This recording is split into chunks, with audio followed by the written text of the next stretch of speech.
Bem, vou continuar, gente. Esse livro tem 606 páginas. Ele é grande. Vai render muitos vídeos para nossa videoaula. Tá? E eu vou continuar na matéria. Tá? Ó. As ordenações afoncinas estavam divididas em 5 livros, sendo que o primeiro tratava de direitos administrativos, o segundo de direitos eclesiásticos e o terceiro do processo civil, o quarto do direito civil e comercial e o quinto livro do direito penal e do processo penal, notando-se que neste segundo magistrado o professor Frederico Marques, aqui está entre aspas, tá, gente?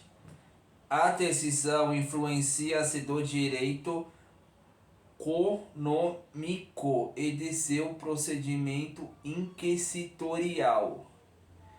Em 1521, na República de Tauret, no reinado de Dom Manuel o Ventoso, a nova condição foi empreendida. Esse rei, para alguns, teria mandado complicar as ordenações afacinas, e se tão por vaidade de ligar seu nome a um código, mas Rui Rabelo Pinho e Deus de opinião que ordenações manuelinas tiveram a finalidade precipítua de consolidar o direito português, que a partir das leis afoncinas se modificaram em vários pontos substâncias.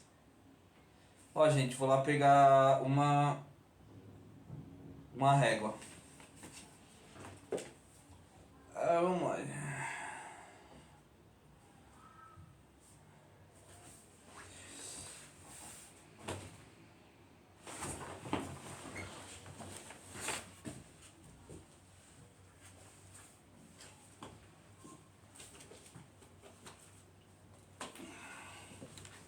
Assim é melhor. Entendeu, meu povo brasileiro? Ó. O Código Manuelino foi o primeiro código impresso na Europa e vigorou até 1603, sendo que nos livros 5 estava disciplinado o direito e o processo penal. Com a Batalha de Alcácer Quipos em 14 de 8 de 1578, tratava-se entre portugueses e mouros em Marrocos. Morreu o rei Dom Sebastião de Portugal sem deixar descendentes.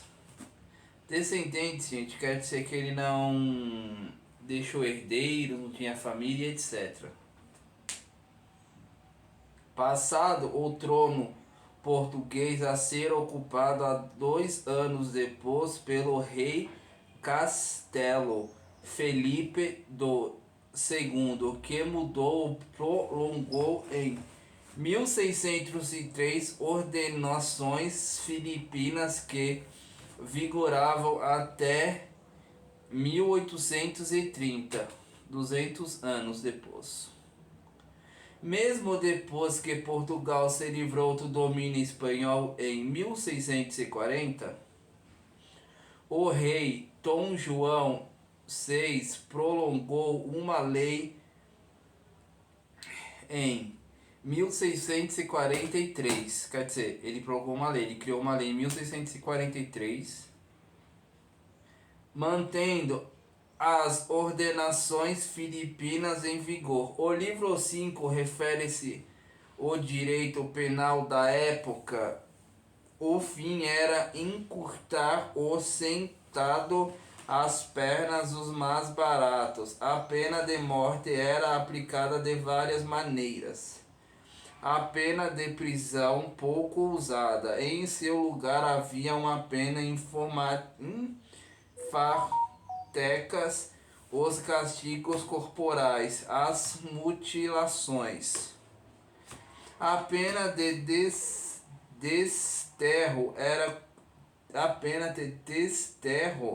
era comum e o Brasil é o pior lugar para ser cumprida, pois 1 ano que equivale a 2 na África.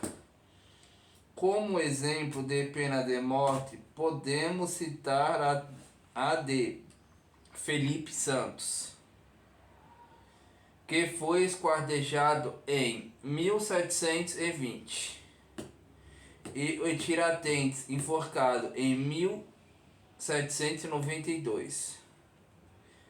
Com a vitória da Revolução Francesa em 14 de 7 de 1789 e a prorrogação dos direitos humanos, bem como sob inclusofo das ideias liberais que resultaram na independência dos Estados Unidos em 4 de 7 de 1977 e na elaboração da sua Constituição em 1787 e dos grandes pensadores do ilusionismo tentou-se uma reforma da justiça penal. Em 1807 ocorreu a invasão napoleônica em Portugal, obrigando o rei Dom João VI a fugir para o Brasil, que assim iria realizar grandes avanços, inclusive no campo jurídico. Já no ano seguinte, em 1808, foi instituído o Tribunal Superior Militar, que foi o primeiro tribunal criado em nosso país, pois, como diz Godinho, o alvará com a força da lei de 1 de abril de 1808 e de João VI, então príncipe regente de Portugal, criou na cidade do Rio de Janeiro o Conselho Superior Militar e de Justiça. 3. Brasil Imperial.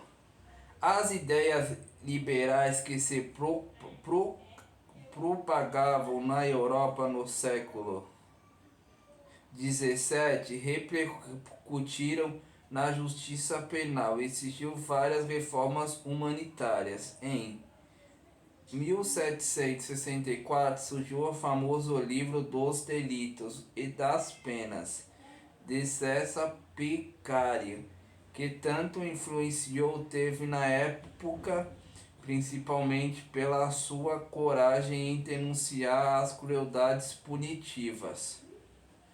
Uma das suas investidas foi contra a legitimidade da pena de morte aplicada em diversos casos e de maneira indiscriminada.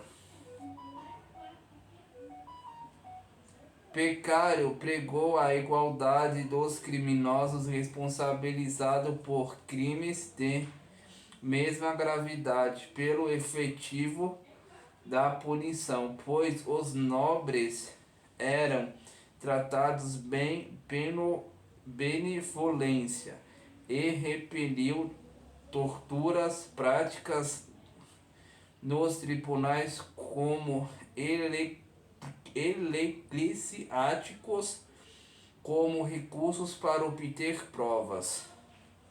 Além dos movimentos liberais, como a independência dos Estados Unidos e da Revolução Francesa, o livro de John Hadley sobre o estado das prisões na Inglaterra em 1770, o Código Francês de Napoleão de 1810 e o Código de Napoleão de 1819, bem como as obras escritas ilustramos como Ressuel, Contrato Social, Montesquieu, Espírito das Leis, Voltaire, que tendo de limpar, outros também influenciaram-se as reformas ocorridas.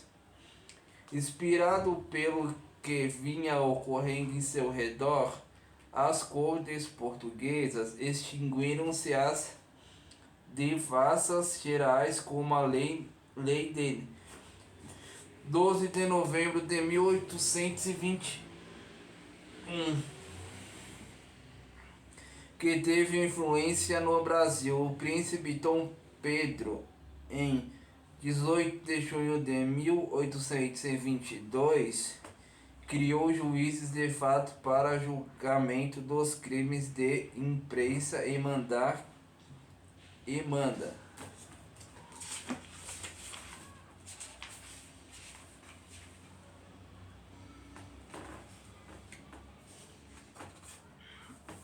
Mandar que os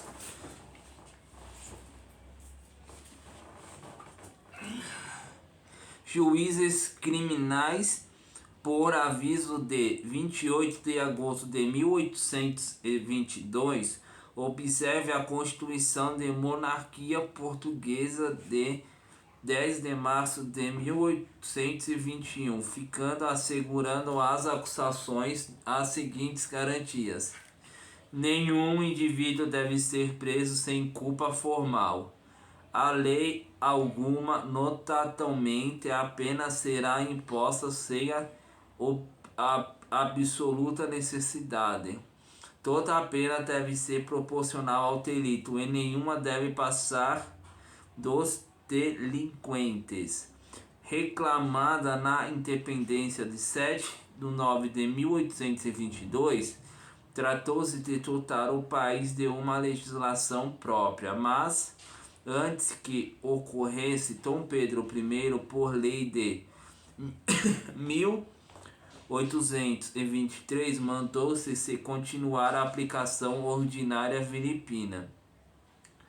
Nossa primeira Constituição, a Constituição Política do Império de Intolere, liberou para a época e prolongou em março de 1824. Em 1832 surgiu o primeiro processo criminal do Brasil, sendo previsto habeas corpus. Esse código continua a regra jurídica das quais mudam em vigor na República. Constitui-se em 1891 o artigo 83, até que o Código de Processo Penal de 1941 no diz da Ponte de Miranda, como lembrar o professor Frederico Marques. Com a fundação do Império, abre-se para nosso processo penal um período de reação das leis opressoras e monstruosas da monarquia portuguesa, na qual o Código de Processo Penal de 1832 constitui-se o diploma legal culminante e mais expressivo sintético dos anseios humanitários e liberais que palpavam no seio do povo e nação. Também o ilustre professor José Henrique Pirageli refere-se ao Código de Processo Penal, diz que foi considerado na Aurelino Leal como o mais brilhante vitória no domínio da justiça pântia. Calogeiras e julgou com o famoso monumento de saber jurídico e de espírito liberal, enquanto César Tripoli o considerou como expõe da cultura jurídica que caracterizava pluralidade da época. Carpete acentuou a sua implicidade e clareza, optou a infundir na alma nacional uma soluta e facejo sentimentos de tranquilidade e segurança. Período republicano.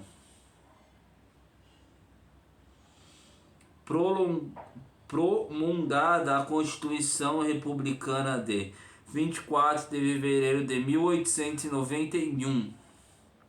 Tendências inovadoras surgiu, ficando as garantias processuais, revigorando o bye-bye.